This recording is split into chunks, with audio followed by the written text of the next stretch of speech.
Good day, ma'am. My name is John Wayne Billones and my report is all about a complement. So, what is a complement? A complement is a word or phrase that completes the statement. In short, complements is used to complete meanings or sentences. In sentences above, everyday is an opportunity. Everyday stands as a subject, is a verb that links the subject, and complement which is opportunity. Examples of complements and sentences.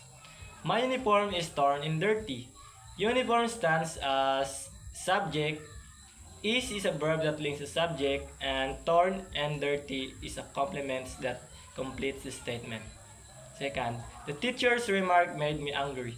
Remark stands as a subject, and made is a verb that links the subject, and complement which is angry. She named the baby Bruce. She is the stands as a subject, and name is a verb that links subject, and complement which is baby Bruce.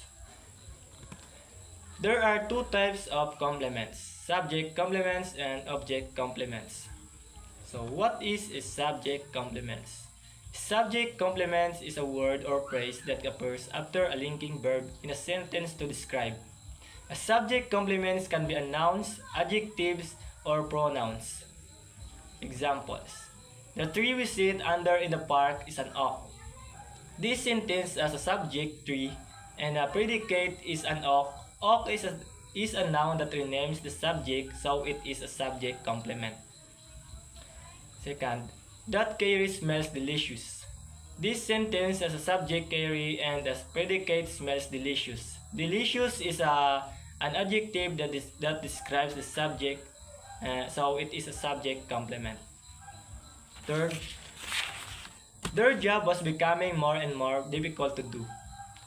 In this sentence, as a subject, job, and predicate was becoming more and more difficult to do.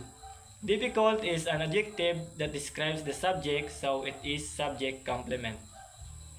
Next, object complements. An object complements is a word or phrase or group of words that describes or renames the direct object of a verb in a sentence.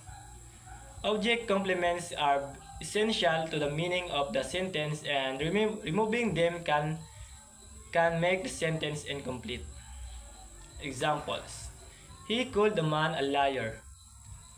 Man is the direct object, and liar is a word that renames the direct object. Second, we choose Bill as a group leader.